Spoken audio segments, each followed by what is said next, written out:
In the fertile heartland of Washington's Skagit Valley, surrounded by verdant farmlands and world-renowned tulip fields, the haunting remnants of Northern State Hospital endure as a chilling reminder of a turbulent past. Set against marshy lowlands and shadowed by the Cascade Mountains to the east, this decaying asylum once embodied a vision of progressive care for the mentally ill, yet behind its imposing facades, whispers of cruelty, neglect, and untold suffering still linger.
Long before Northern State Hospital took shape, the land it occupied was home to the Skagit people, a branch of the Coast Salish tribes.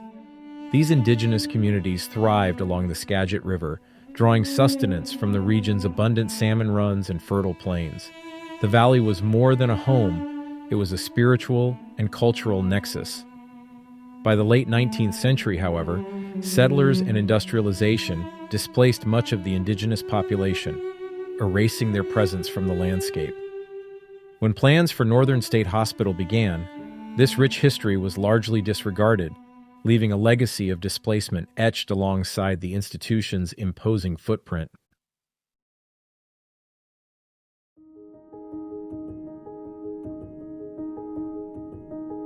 In the early 1900s, Sedro-Woolley sought to rebuild its economy following the financial panic of 1893. Logging and agriculture dominated the local industries, but the town's leaders sought new opportunities. At the same time, Washington State faced an urgent need for mental health facilities. Western State Hospital near Steilacoom and Eastern State Hospital in Spokane County were severely overcrowded. In 1909, a state commission was formed to select a northern site for a new hospital. This facility, intended to house patients deemed the harmless insane, would alleviate overcrowding in the state's primary institutions. After careful deliberation, Sedro-Woolley was chosen due to its available farmland, moderate climate, and relative seclusion, ideal for therapeutic patient labor and rehabilitation. Northern State Hospital opened its doors in 1912, quickly becoming one of the largest mental health facilities in the Pacific Northwest. The commercial club of Sedro-Woolley, led by figures like State Senator Emerson Hammer, Attorney Charles Gable, and farmer James M. Harrison, secured an 800-acre site northeast of town. The land, purchased for $75,000, included property once homesteaded by T. Hansen in the 1880s. Hansen's orchard of English walnut trees left a legacy cherished by locals long after his death in 1921.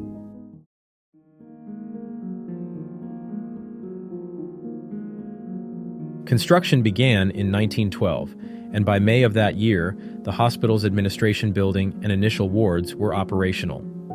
Patients were first transferred in December 1912, primarily from Fort Steilacoom, as the institution began as a farm colony. Spanning 1,200 acres, the hospital was self-sufficient, with patients engaged in farming, dairying, greenhouse work, and printing. The Spanish Revival architecture of the hospital buildings, completed in the 1930s, projected serenity and grandeur. The grounds were designed by the Olmsted brothers, Frederick Law Olmsted Jr. and John C. Olmsted, whose father had designed New York's Central Park. Their vision for Northern State blended natural beauty with therapeutic purpose, creating one of the country's most stunning hospital campuses. Locals often referred to Northern State as the Bug House, a nickname reflective of the era. Despite its outdated connotations, the term was often spoken with affection by residents who worked at or visited the hospital. Many recall playing on its grounds as children and interacting with patients who, by today's standards, might never have been institutionalized.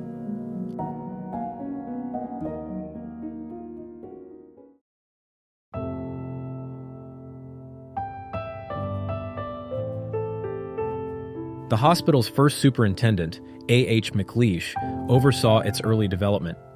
By 1912, the hospital housed 113 patients, with McLeish emphasizing occupational therapy through gardening, land clearing, and shingle bolt production. Temporary buildings destroyed in a January 1911 storm were rebuilt, and by November 1912, additional structures, including cottages, a kitchen bakery, and a chapel, were completed.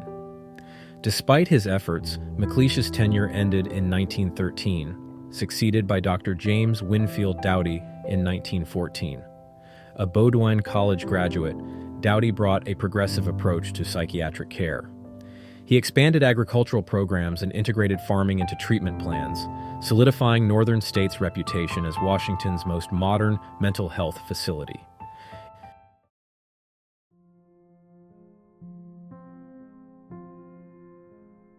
World War I significantly impacted Northern State Hospital as returning veterans suffering from shell shock, now recognized as PTSD, required care. This influx of traumatized patients highlighted the need for expanded facilities and more specialized psychiatric treatments. Northern State's experience treating veterans laid the groundwork for advancements in trauma-related care, contributing to the evolving understanding of mental health.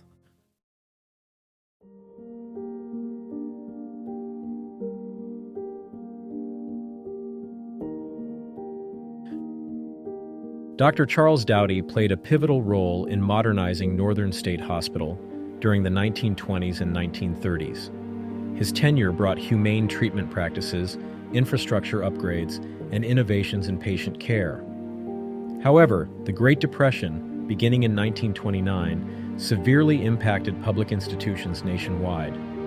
Northern State faced reduced funding, increased patient populations, and severe staffing shortages, forcing the hospital to scale back on Doughty's reforms. In 1930, Doughty's tenure abruptly ended when Governor Roland Hartley implemented cost-cutting measures that led to widespread dismissals of hospital administrators, including Doughty. This marked a period of stagnation, with leadership turnover and financial constraints undermining the hospital's standards of care. In 1934, following the election of Governor Clarence D. Martin, Doughty was reinstated as superintendent. Despite ongoing financial challenges, he successfully lobbied for increased funding and resumed his efforts to modernize the hospital. New wards were constructed to address overcrowding, and a clinical center was established, introducing scientific approaches to mental health care, including early psychological testing and physical therapy. Doughty also prioritized staff development, advocating for better training and higher standards, which helped Northern State retain skilled personnel during a period of chronic shortages. His leadership during his second tenure established the foundation for future advancements, although systemic issues like overcrowding and stigma persisted.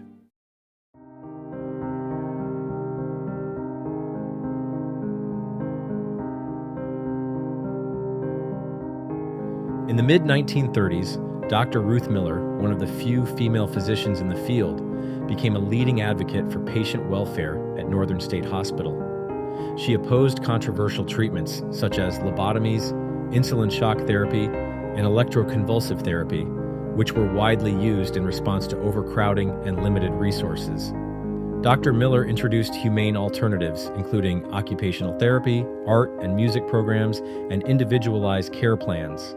These initiatives aimed to restore dignity and rehabilitate patients, but they faced resistance from the administration, which prioritized control over care.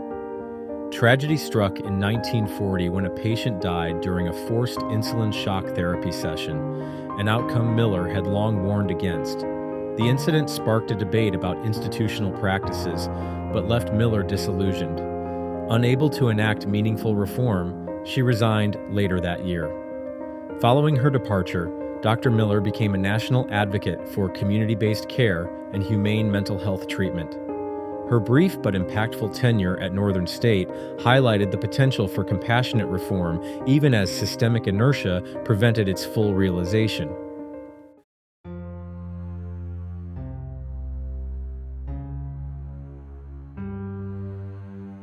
World War II severely impacted Northern State Hospital, which struggled to accommodate an influx of patients, including veterans with what was then called combat fatigue. The hospital's already strained resources were further overwhelmed by the addition of war-traumatized soldiers alongside long-term residents with chronic mental health conditions like schizophrenia and severe depression. This overcrowding led to neglect, understaffed wards, and poor facility conditions. Staff burnout, lapses in judgment, and even abuse tarnished the hospital's reputation and hindered reform efforts. The war intensified the need for mental health care, both for soldiers and civilians, as wartime pressures caused an increase in anxiety and depression. Resource constraints worsened with the enlistment of staff, forcing the hospital to rely on non-medical personnel. Many attendants were young women and older men, and agricultural programs became crucial for self-sufficiency during wartime rationing. After the war, Northern State became a key site for treating returning veterans suffering from PTSD, traumatic brain injuries, and other war-related psychological issues. Federal and state programs aimed at reintegrating veterans overwhelmed the mental health system, and the hospital struggled with overcrowding. Despite this, Northern State innovated by increasing its focus on occupational therapy, including farm work and woodworking, to help veterans regain a sense of purpose. Collaborating with the Veterans Administration brought new resources, including additional medical staff and funding for infrastructure improvements. These changes marked a shift in the hospital's treatment approach, emphasizing individualized care and a better understanding of the psychological toll of war.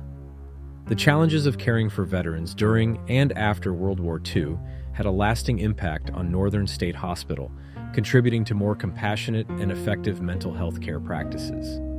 By the late 1940s, the hospital's experiences influenced broader psychiatric practices, including outpatient care models and new therapeutic techniques. Northern State's role during this time underscored its importance not just regionally, but as a contributor to the evolving understanding of trauma and recovery.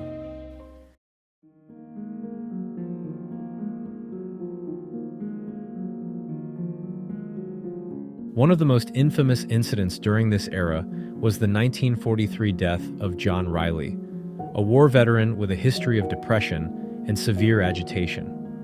Riley's body was discovered in the hospital's industrial laundry room, hanging from a beam with a belt fashioned into a noose.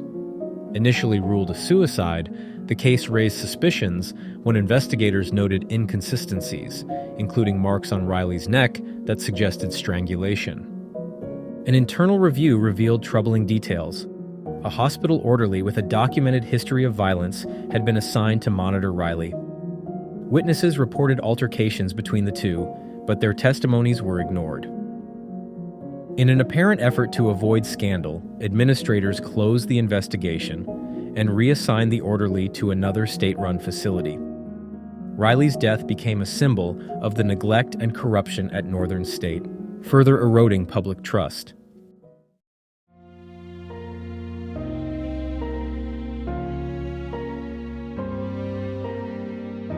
The chaos of wartime exposed deep flaws in Northern State's infrastructure and operations.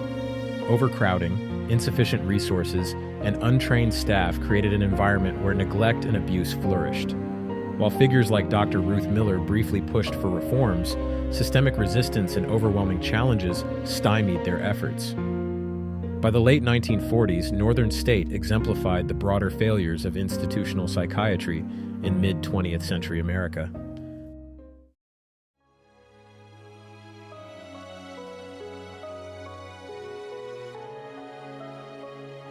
Dr. Charles H. Jones, born in Centralia, Washington in 1917, brought transformative leadership to Northern State Hospital.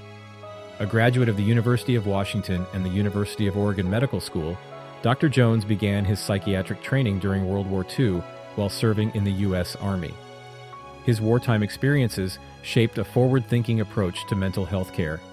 Appointed superintendent in the post-war years, Dr. Jones prioritized modernization, making Northern State a leader in psychiatric care in the Pacific Northwest. By the early 1950s, the hospital housed over 2,200 patients and employed 415 staff, including 12 graduate nurses. Dr. Jones consistently advocated for expanded resources, warning legislators that the hospital was operating beyond capacity. Under his leadership, Northern State became a nearly self-sustaining community. Patients participated in occupational therapy through farming, woodworking, printing, and other trades. The hospital's agricultural operations were especially noteworthy, producing substantial quantities of milk, meat, eggs, and preserved fruits and vegetables. These activities not only provided sustenance, but also therapeutic engagement for patients. Dr. Jones oversaw significant infrastructure improvements, including a modern kitchen and dining facility, upgraded water supply, and remodeled admissions areas. He also introduced recreational programs such as dances, concerts, and baseball games, fostering a sense of normalcy and community. Visitors often remarked on Northern State's modern facilities, which included well-lit wards, libraries, and recreational halls. Despite these advancements, Dr. Jones's tenure was not without controversy. His involvement in the use of lobotomy procedures remains a contentious aspect of his legacy, reflecting the evolving and often problematic history of psychiatric treatments. Dr. Jones left Northern State in 1960 to oversee hospital accreditation across the western United States. His departure marked the end of a transformative era for Northern State, which ultimately closed in 1973 due to state budget cuts. While his efforts established Northern State as a model of progressive care, its legacy remains complex.